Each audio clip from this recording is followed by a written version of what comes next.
What is up, guys? Alright, so today's unboxing is going to be of a 13-inch 2020 MacBook Pro.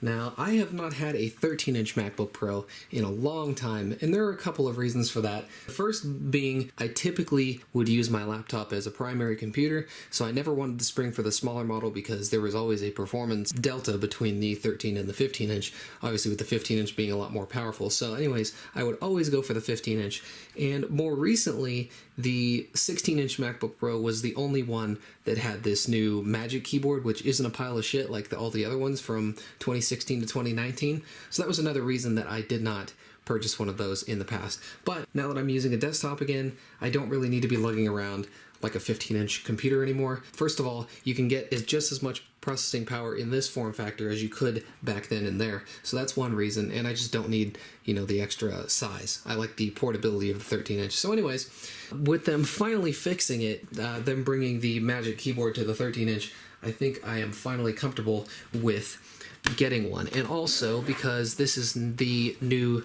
10th gen Ice Lake version, we now have, well, this is applicable to a lot older CPUs too, but we now have let me zoom in for that. We now have a quad-core CPU in the 13-inch, which we did not have before. So that's pretty nice. It also has 16 gigs of RAM and a 512 gigabyte SSD. So pretty much spec for spec, this is very comparable to my 15-inch Retina over there. And so that is, again, another reason why I thought this was okay, because, again, you can now get the processing power of that larger MacBook Pro in a smaller footprint.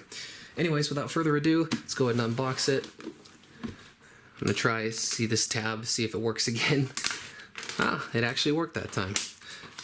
All of the other MacBook Pros I've had with this tab, it just rips right off the plastic and doesn't actually open it. But anyhow, that's not important. Let's go ahead and rip off the plastic here. Obviously, this is the more expensive 13-inch.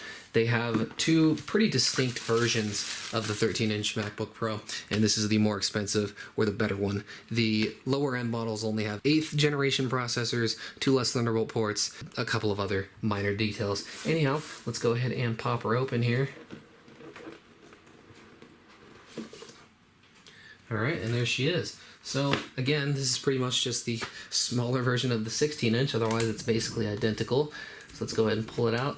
Oh yeah, this is going to be nice. Something I also felt I would like to mention is I'm going to be selling my MacBook Air 11-inch to a friend. So essentially, I'm both replacing the 15-inch as, what was my primary computer for a few days while I had the Mac Pro, and I'm also downsizing for portability's sake. So this is kind of a nice middle ground between an Air and an old Retina. So again, that's the other thing there. Let's go ahead and put this back here for now.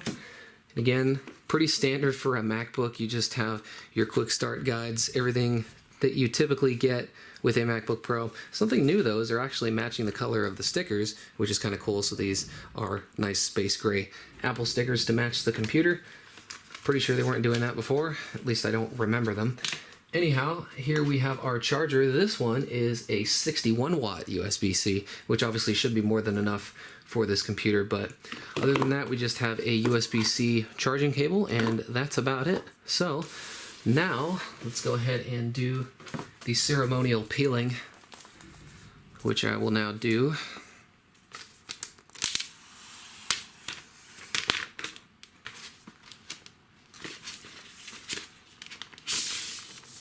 Alrighty, so as you can see, here it is, our 2020 13-inch.